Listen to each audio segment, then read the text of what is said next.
자, 우리가 요즘 들어서 도대체 뭐 하나 제대로 되는 게 없다. 이런 말 자주 듣죠. 옆에 분들에게. 살 수가 없다. 물가는 오르고 마음은 좁아지고 사람들 사이에는 이유 없는 짜증 그리고 피로감이 가득해요.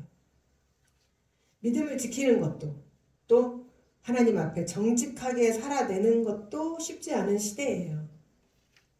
이런 현실 속에서 하나님은 우리에게 한 가지 질문을 던져요. 무슨 질문을 던지냐면 너 지금 제대로 된 방향으로 가고 있니? 너는 지금 무엇을 쫓아 어디로 가고 있니? 한번 본인에게 물어보세요. 나는 지금 잘 가고 있는 건가?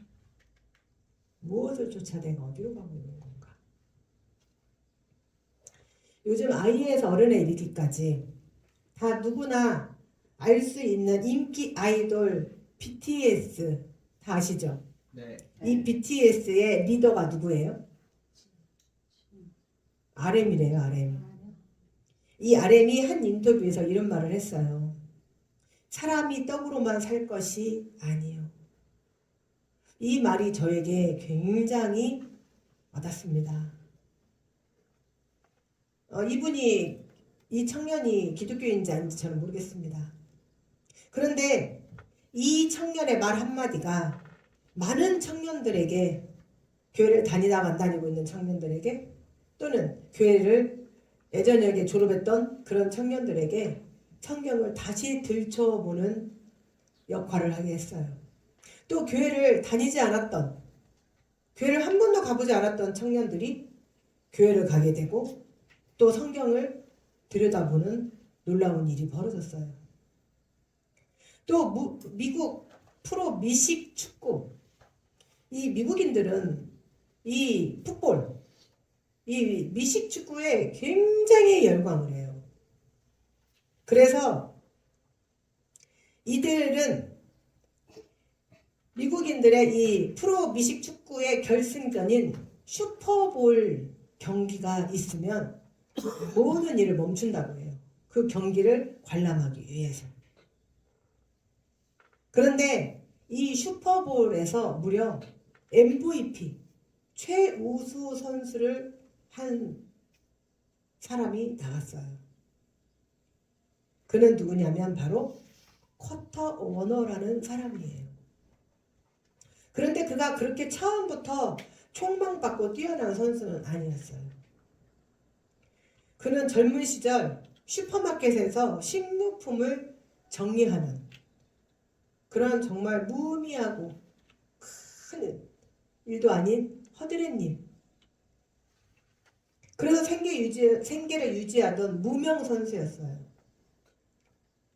어떤 팀에서도 그를 뽑지 않았어요.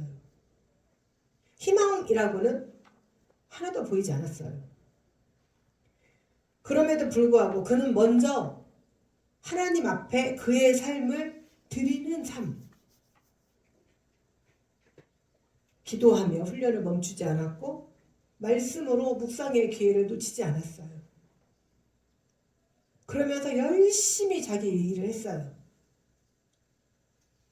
누구보다 더 열심히 연습을 했어요. 마침내 기회가 왔어요.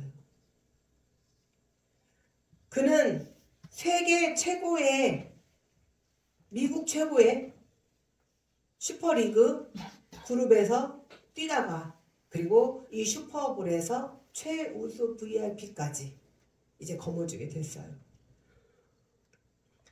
수많은 미디어와 관중 앞에서 그가 한 첫마디는 바로 이거였어요. 예수 그리스도께 모든 영광을 올려드립니다. 사람들이 보기에는 늦었어요.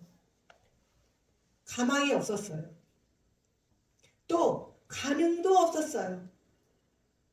하지만 하나님은 그런 인생을 들어서 그분의 영광을 드러내는 도구로 사용을 하셨어요. 커트 워너가 가진 것은 완벽한 조건이 아니에요. 흔들리지 않은 믿음 하나, 흔들리지 않는 신앙. 단 그거 하나밖에 없었어요. 그가 가진 것은 화려한 경력이 아니라 믿음. 하나님은 그 믿음을 들어 사용하셨어요. 이처럼 하나님의 응답은 우리가 기대하거나 상상한 우리가 상상했던 방식과는 전혀 다를 때가 얼마나 많은지 몰라요. 우리가 보기에는 때론 실망스러운 방식일지라도 하나님의 계획은 언제나 완전하고 그 결과는 우리의 상상 너머에 있어요. 사사기 4장 말씀을 보면 이스라엘 백성들은 또 1절에 또라는 말이 나와요. 뭘 또 했다는 거예요? 죄를 또 저질렀다는 거예요.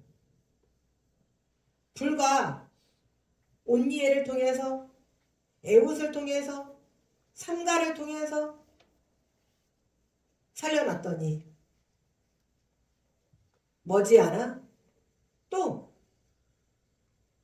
다시 죄를 지었다는 거예요. 또 우리가 그래요. 살만하면 또 같은 죄를 번복하잖아요. 얼마나 답답한 인생들인지. 그랬더니 하나님께서 철병거 900대와 막강한 군사력을 앞세운 가나안 왕 야빈이라는 자에게 무려 20년 동안이나 온갖 횡포와 억압으로 지배를 당하고 희망도 없이 날마다 암흑 같은 곳에서 그 삶이 정말 지긋지긋하다고 할 정도로 짓이겨진 삶을 살았어요. 그러자 그들이 이제 또 부르짖었어요. 살려달라고.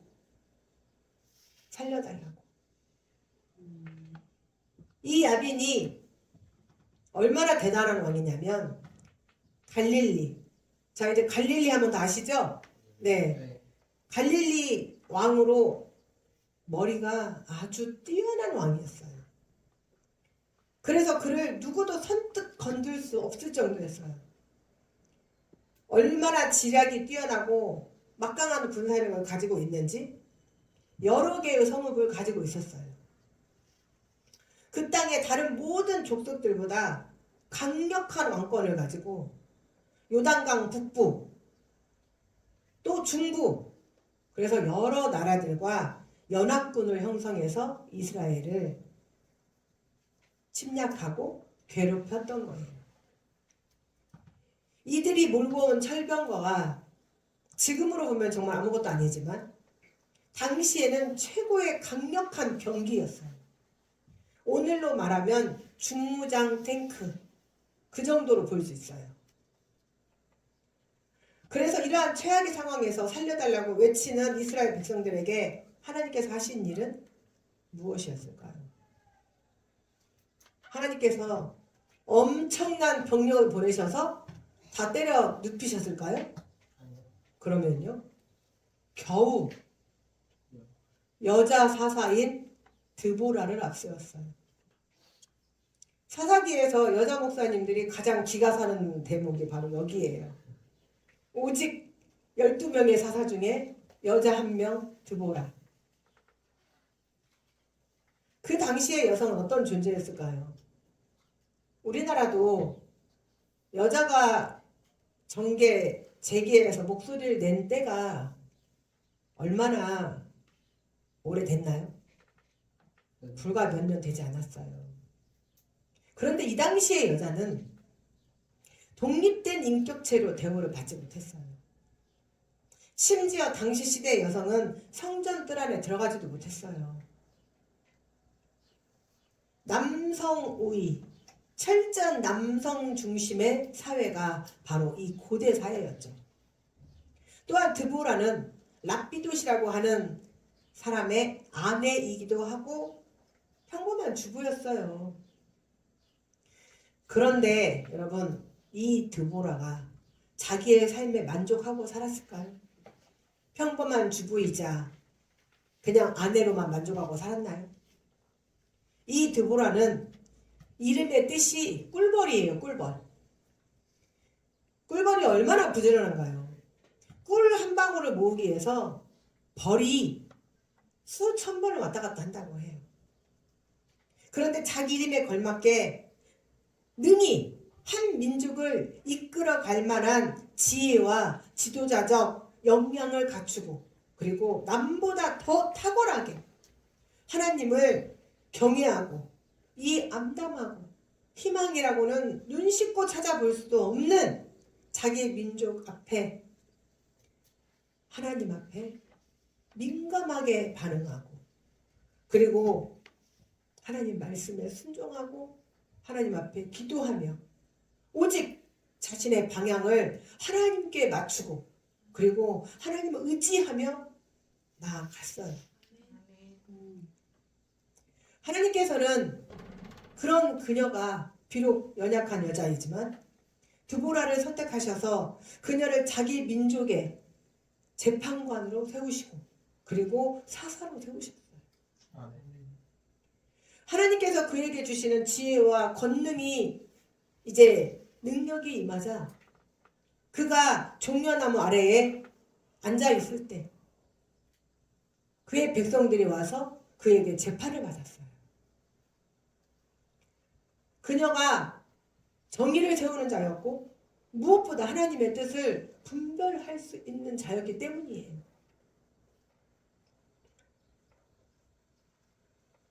드보라는 무려 20년 동안을 이 가나안 왕 하솔 왕 야빈이 이스라엘을 압제하는 동안 그의 나라를 구할 수 있는 이제 구원자로 하나님께서 다시 한 번 더 부르셨어요.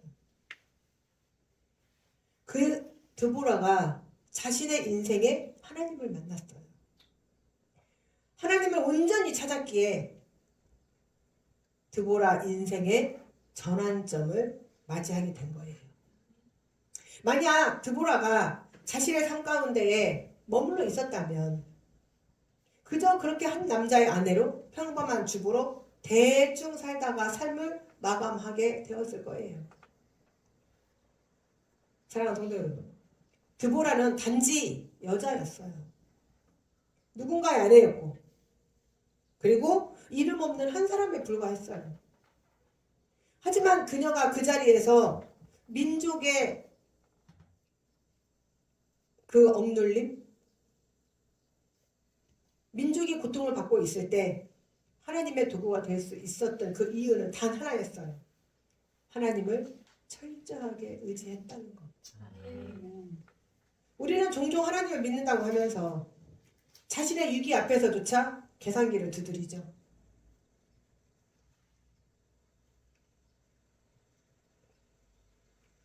사람을 의지하고 교회만 왔다 갔다 하면서 신앙생활을 형식으로 마무리해요. 그러나 드보라는 달랐어요. 하나님의 말씀 앞에 무릎을 꿇었어요. 자신의 현실보다 하나님의 음성에 더 민감했어요. 기도를 멈추지 않았고 자기 자리에서 묵묵히 하나님을 찾았어요.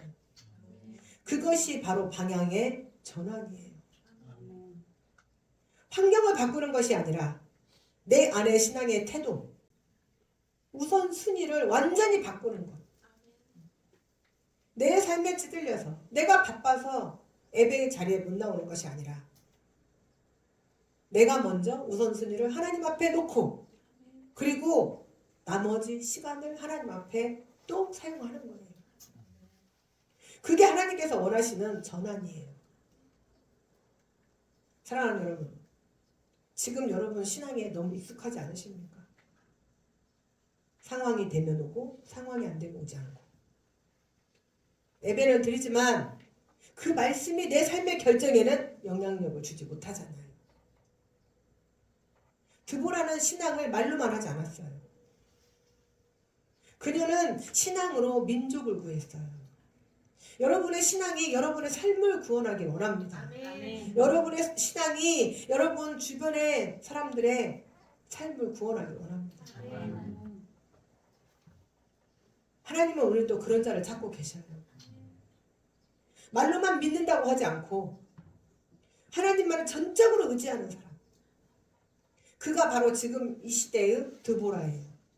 그가 바로 하나님의 역사를 일으킬 진짜 방향에 전하는 주인공이에요.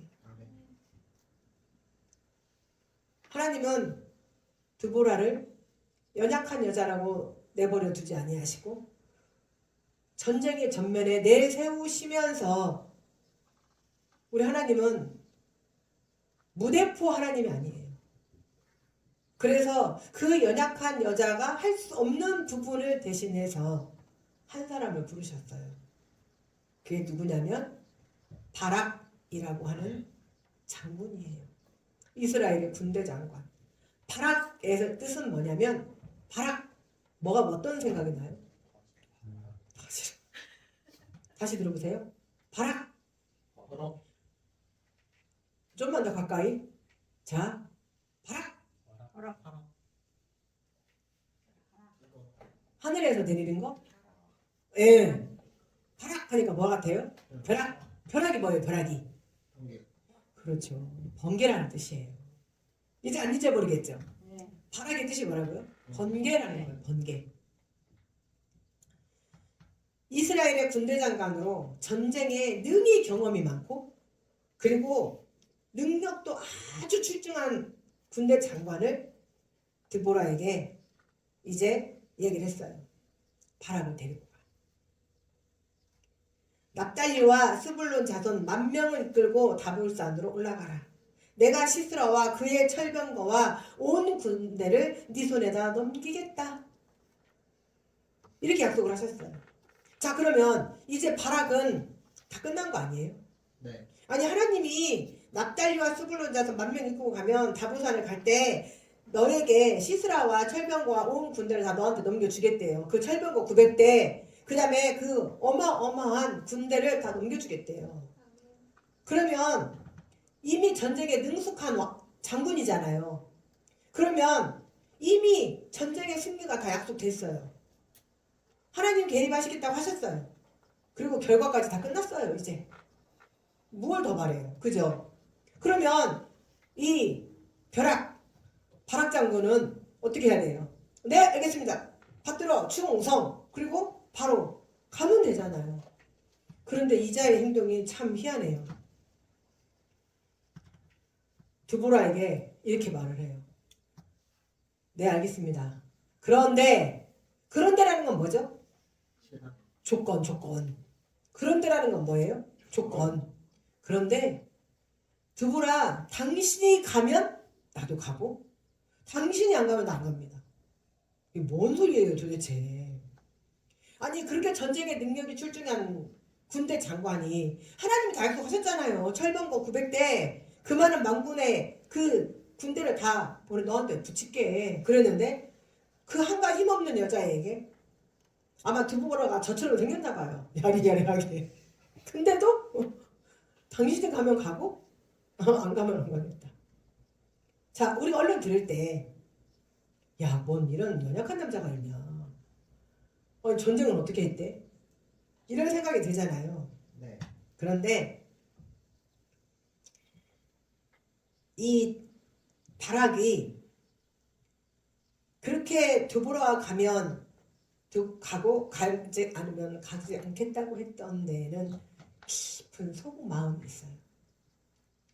그건 뭐냐면 지금 전쟁의 승리가 목적이 아니라는 거예요.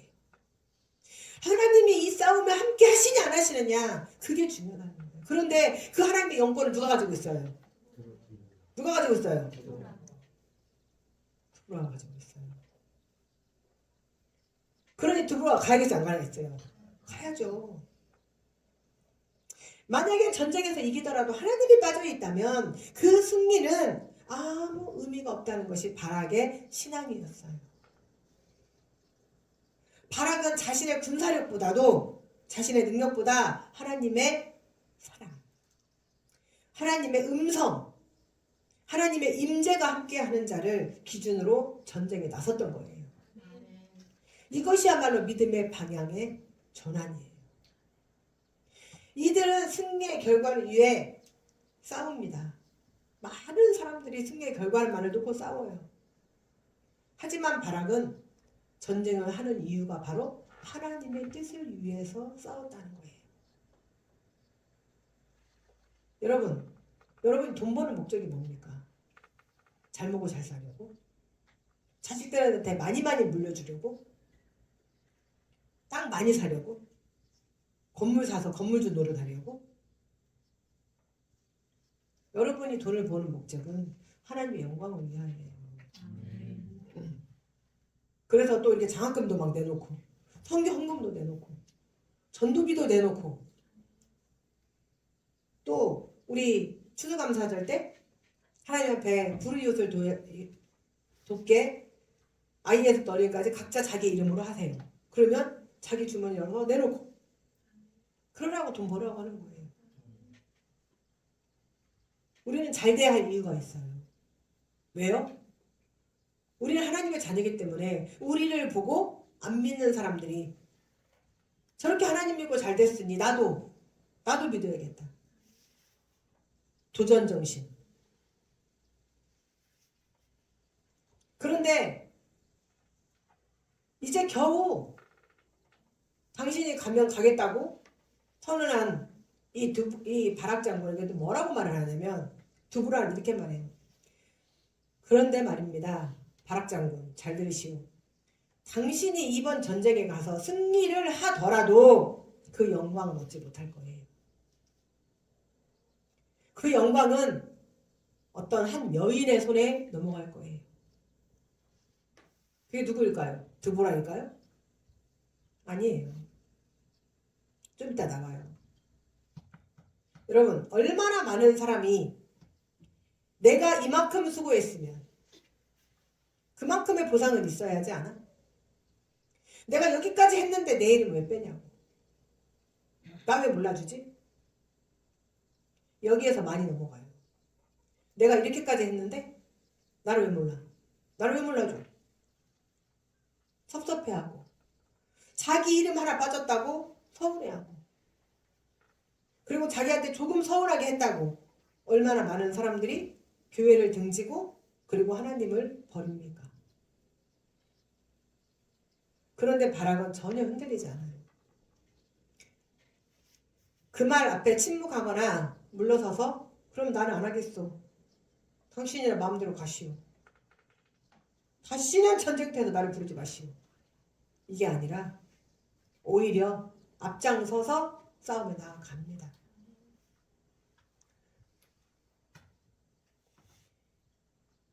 이 전쟁은 하나님의 것이고 내가 아니라 하나님께서 승리하실 것이라는 것.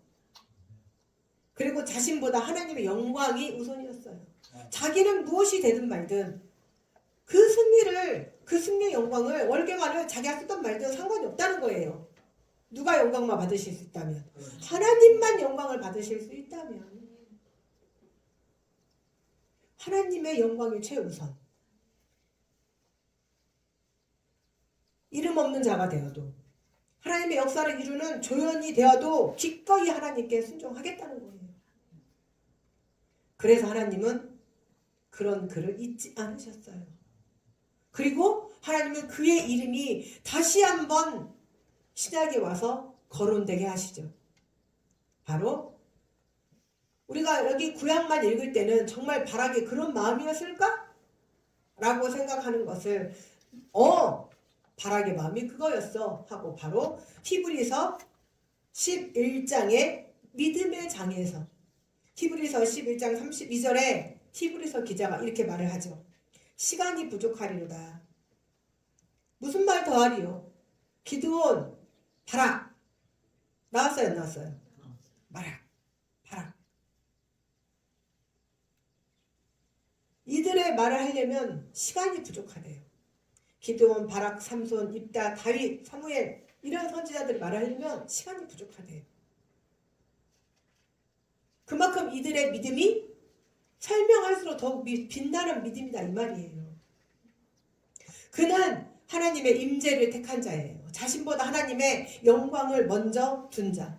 드러나지 않아도 하나님의 역사에 참여하기를 기뻐한 자. 세상은 결과만을 따지죠.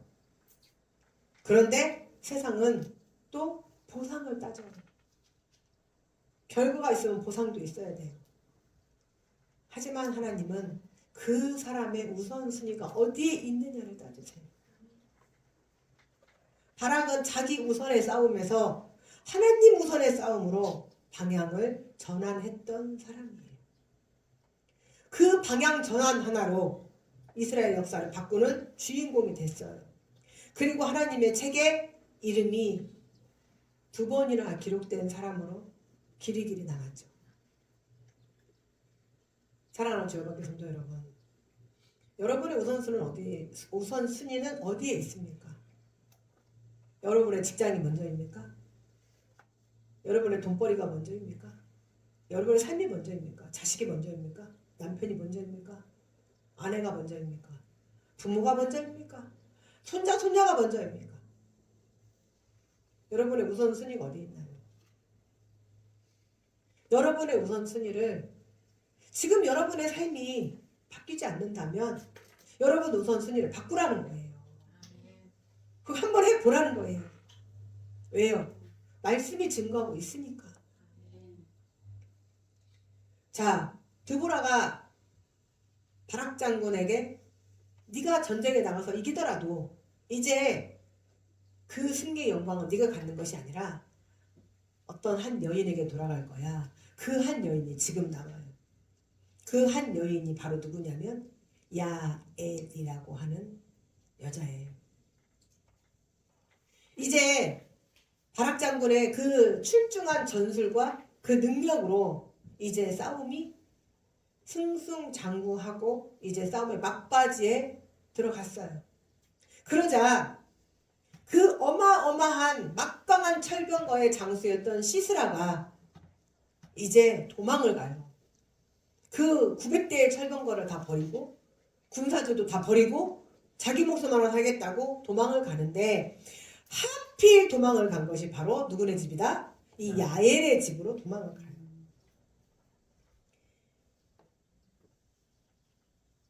이 시스라는 이렇게 생각했을 거예요. 이 야엘, 이 여인의 집에 가면 오히려 이런 곳이 더 숨기가 좋을 것이다. 그런데 이 야엘은 장관도 아니고 남자도 아니고 이 야엘 역시도 연약한 여자였어요. 그냥 조용히 장막 안에서 남편이 사냥 가면 양 젖이나 짜고 살림이나 하고 그러던 한 가정의 여인이었어요. 그런데 더 놀라운 사실은 여러분, 이 야엘의 남편이 헤벨인데 이 헤벨은 바로 이 하소랑 야빈, 즉 이 시스라의 왕인 이들과 친교 조약을 맺은 자예요.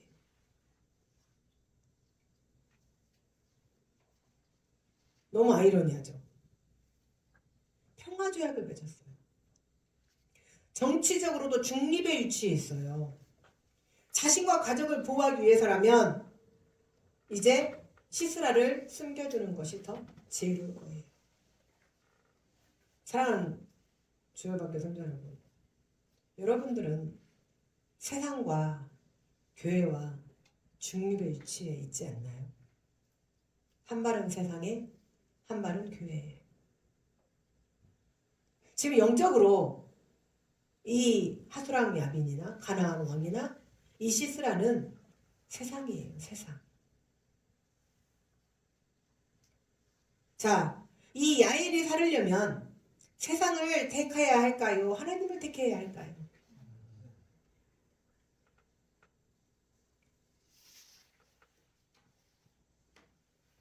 이제 야엘은 머리가 복잡해졌어요. 내가 과연 세상으로 가야 할 것인지 하나님 편을 서야 할 것인지. 어쩌면 하나님을 향해서 나아가다 보면 내 가족이 불리해질 수도 있어요. 왜요? 만약에 잘못해서 이제 하돌랑 야빈이 이 사실을 알게 되면 이 야엘의 가족, 즉 헤벨의 가족은 몰살당하는 거예요. 그러나 이 야엘은 잠시의 망설임도 없이 하나님의 편에 섰어요. 세상과 하나님의 중립적인 중심에 있다가 과감하게 세상을 버리고 하나님을 택했어요. 그러자 시스라는 안심하고 이제 들어와서 자기와 평화협정을 맺고 그리고 또 자기에게 따뜻하게 대해주는 야엘을 쫓아서 장막 안으로 들어갔어요. 그러자 이제 이 야엘이 지극정성으로 모셨어요. 그래서 엉긴 우유, 우리로 말하면 요구르트 같은 거 그런 것도 막 갖다 주고 배고플 거 아니에요. 전쟁에서 쫓겨왔으니까. 그래서 막 정성으로 막 우유도 주고 또 막 따뜻하게 잠자리도 보살펴주고 그 여기 누우라고 편안하게 그리고 푹 쉬라고 누가 오면 내가 아무도 안 왔다고 하겠다 안심을 시켰어요. 그리고 이제 시스라가 우유 한 잔 먹고 잠이 들었어요. 얼마나 긴장의 시간이 흐를까요? 자,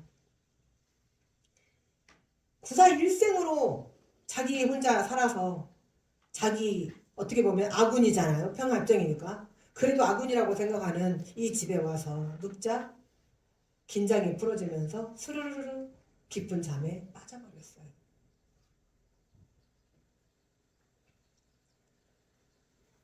자, 이제 시스라는 잠들고 야엘은 내가 무엇을 해야 할까?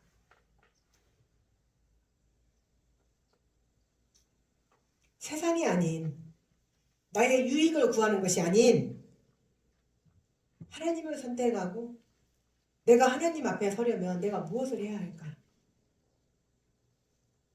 과감한 선택을 합니다. 그리고 곧장 집 뒤로 가서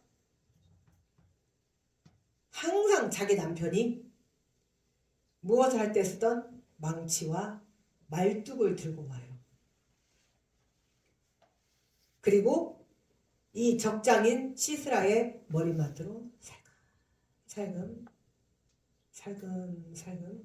다가옵니다. 얼마나 긴장했을까요?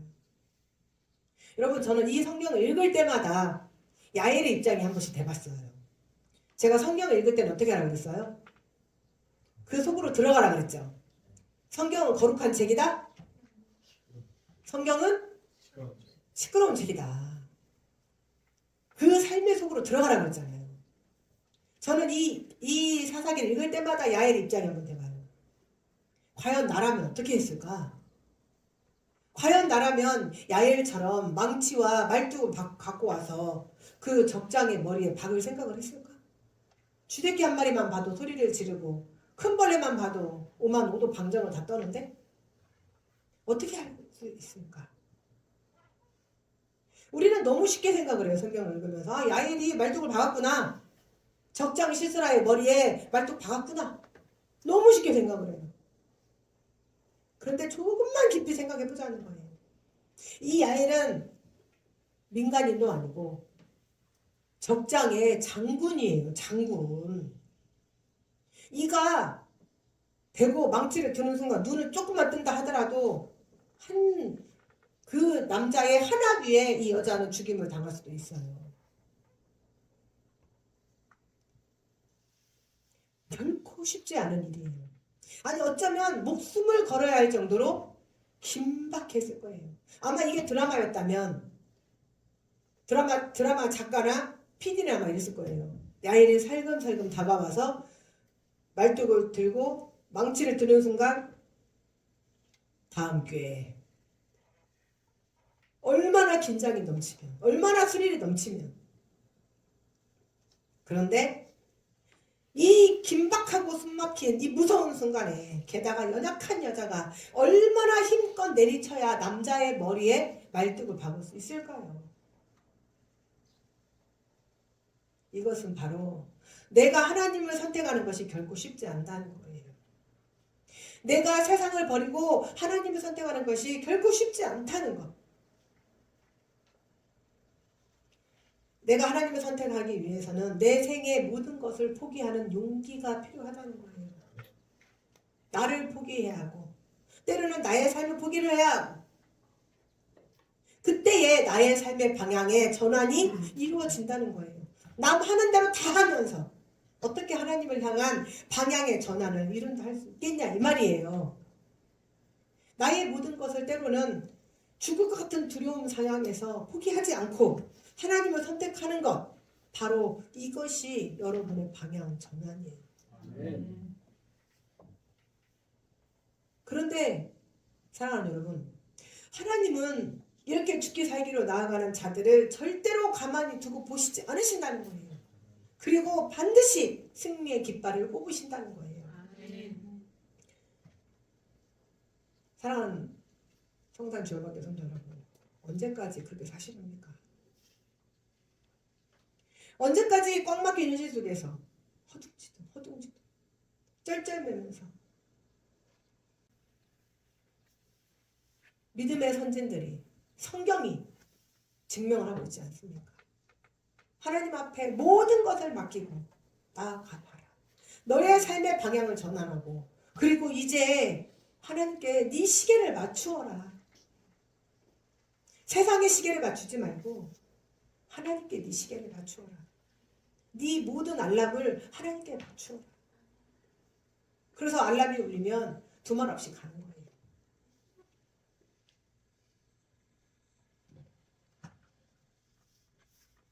하나님께서 야엘을 그런 모든 두려움을 떨치고 목숨을 걸고 시스라에게 나아가는 그 야엘에게 그 팔에 그 손에 힘을 주셨어요. 능력을 주셨어요. 그래서 그 여자의 연약한 몸으로 남자의 관자놀이를 땅끝까지 한 번에 내리쳐서 박을 수 있는 힘을 주셔서 시스라를 이제 완전히 박아버렸어요. 그리고 드디어 이제 적장이 죽었으니 게임 오버. 끝난 거예요. 그래서 이스라엘을 승리로 이끌고 그 악한 하소랑 야빈의 손에서 이스라엘을 구할 수 있었던 거예요.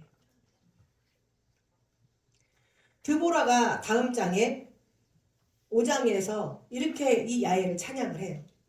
장막에 있는 여인 중에 야엘은 복을 받을지라. 그의 손이 장막 말뚝을, 그의 오른손이 일꾼들의 망치를 잡고 시스라를 쳐서 그의 머리를 뚫어버렸대잖아요. 관자놀이를 꿰뚫었대요. 그리고 야엘의 이름은 역사의 페이지가 아닌 하나님의 찬송 속에 새겨진 이름이 됩니다.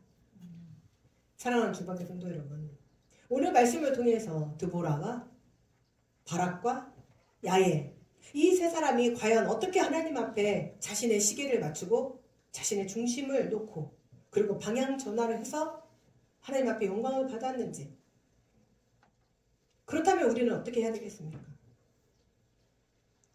대충 시간이 되었으니 오늘은 일요일 교회 가는 날, 그래서 왔는지, 나의 익숙한 신앙에 따라 그냥 왔는지, 아니면 나의 어떤 목적이 있어서 그 목적을 쟁취하려고 나왔는지. 여러분, 우리는 금요일에 평일 예배를 통해서 아침 묵상에 하나님의 의를 배웠어요. ጼ데크. 이 ጼ데크는, 하나님의 의는 바로 그거예요. 무엇을 하나님의 뜻대로 하는가? 하나님의 말씀에 순종하면 의, 하나님의 불순종하면 불의. 그거예요. 하나님의 의가 뭐예요? 물어볼 거 없어요. 너무 간단해요. 하나님 말씀대로, 하나님의 뜻대로. 제가 말씀드렸어요. 3일 밤 예배, 매일은 못 와도 3일 밤 예배, 금요일 밤 예배는 공예배입니다. 정식 예배인이 나와주세요. 어쩔 수 없는 경우 그러면 주무로라도 드리세요. 온라인에 줌이 아니라 우리 밴드 예배로라도 드리세요. 그러나 될 수 있는 한 나오세요. 우리 군바리님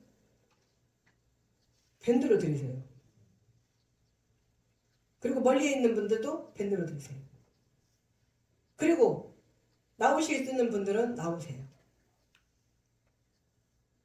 이 핑계 저 핑계 대지 마시고 한번 해보시라고요. 그러면 하나님은 반드시 나에게 약속하셨던 대로 나에게 언약하셨던 대로 다 이루신다는 거예요. 오늘 말씀을 통해서 증거를 보여주셨어요? 안 보여주셨어요? 보여주셨어요. 자, 그리고 온라인으로 특별히 예배를 드리시는 분들 시간 반드시 지키세요. 10시 30분에 들어오셔서 축도할 때까지 나가지 마세요. 제가 다 지켜봅니다. 제가 예배가 끝나면 바로 밴드 들어가서 확인합니다. 어쩔 수 없어서 시간을 다 못 채우시는 분들이 있을 수 있다고 할 수도 있고 없다고 할 수도 있어요. 그러나 제가 볼 때 박원웅 집사님을 제외한 나머지 분들은 어쩔 수 없어요. 없어요. 그런 거. 시간 정확하게 지키세요. 예배 드리는 거하고 똑같이 10시 30분에 들어오셔서 축도할 때까지 나가지 마세요. 왜 예배를 70% 80% 드립니까? 왜 예배를 60% 드립니까? 그게 예배입니까? 온라인이니까 하나님 안 보이십니까? 우리 하나님 여호와의 눈 에이네이 아도나이 하나님께서 지켜보십니다. 여기에 나오지 않아서 사람들이 안 보인다고 아무렇게나 대충 앉아서 제가 그렇게 예배 드리지 말라고 했습니다. 정식으로 옷 입으시고 양말 신으시고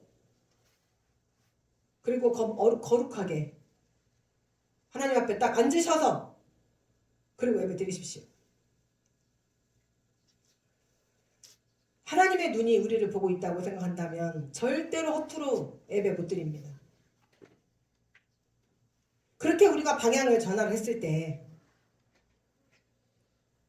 하나님께서 우리와 함께 하시고 그때에 우리의 모든 것을 지키시고 이루신다는 거예요. 여러분들이 말로만 왜 안 해줘요? 왜 안 돼요? 저한테 묻지 마시라고 그랬잖아요. 하나님 앞에 나아가는 사람들 드보라, 바락, 야엘 이들의 중심이 하나님 이들의 중심이 하나님께 방향을 전환했을 때 온전하게 섰을 때 하나님께서 그들의 삶을 통째로 바꾸셨어요.